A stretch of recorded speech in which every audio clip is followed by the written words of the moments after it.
এদেশের মানুষ মুসলমান যারা তারা 100% ইসলাম বিরু, ইসলামের পক্ষে কাজ করবে এই প্রতিশ্রুতি দিয়ে তো ইসলামিক দলগুলো নির্বাচনে আসছে। ইনশাল্লাহ অবশ্যই যদি ঐক্যবদ্ধ হয়, শাহেখ চরমোনাইর নেতৃত্বে যদি ঐক্যবদ্ধ হয় তাহলে ইনশাল্লাহ আশা করা যায় অবশ্যই এদেশে ইসলামিক দলগুলা সরকার গঠন করবে এবং অনেক অনেক আসন পাই সরকার গঠন করবে ইনশাল্লাহ। আমরা এখনই মনে হয় 100% প্রস্তুতি আছে। তারপরে শাহেখের নির্দেশনা, বিশ্বমুজুরের নির্দেশনা অনুযায়ী ইনশাল্লাহ নেতাকর্মীরা কাজ করে যাবে। ওই হিসাবে আল্লাহর ফজলের কারণে আল্লাহ যদি তৌফিক দেয় তাহলে এদেশে ইসলাম প্রতিষ্ঠিত করার লক্ষ্য। আসলে এদেশের মানুষ, আংশিক কিছু মানুষ, মুসলমান মানুষ জানে না যে ইসলামী আন্দোলনের আকীদা কি। আমাদের নেতা কি বলে? নেতা নয়, নীতির পরিবর্তন চাই। নেতা তুমি হও, সমস্যা নাই, কিন্তু আমরা নীতির পরিবর্তন চাই।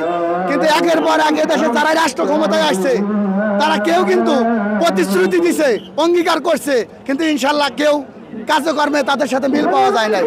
অর্থাৎ শাহেখ চরমোনার নেতৃত্বে ইসলামিক দলগুলো যদি একত্রিত হতে পারে ইনশাল্লাহ অবশ্যই ইসলামিক দলগুলো ক্ষমতায় যাবে এবং ইসলামের পক্ষে কাজ করবে এই দেশে। আর এই দেশের মানুষ তো আংশিক মানুষ বলতেছে, কিছু কিছু মানুষ বলে যে আমরা সব দলকেই দেখছি, আমাদের সব দল দেখা শেষ, এবার হাত পাকার বাংলাদেশ, শোনা তো অগ্রিম বলাটা ঠিক না। আমরা এমন করবি না যে আমরা আমাদের নেতার বাইরে কথা বলি। আমাদের নেতা কি নির্দেশনা দেয় ইনশাল্লাহ আমরা ওই নির্দেশনা অনুযায়ী কাজ করব। নির্দেশনা দেওয়ার আগে আমরা ওই দলের কর্মী না যে নেতার অনুগত্য করব না। নেতা কি বলবে না বলবে তার আগে আমরা প্রশংসার সাগরে ভাসায় দেবো, তার আগে অনুমানিক কথা বলবো।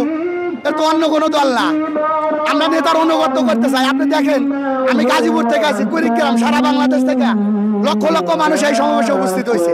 আপনারা আইডিয়া করা যেতেছে কোটি পার হয়ে যাবো আর কি, কেউ বলতেছে 1.5 কোটি হবে, অনুমানিক বলা যাবে।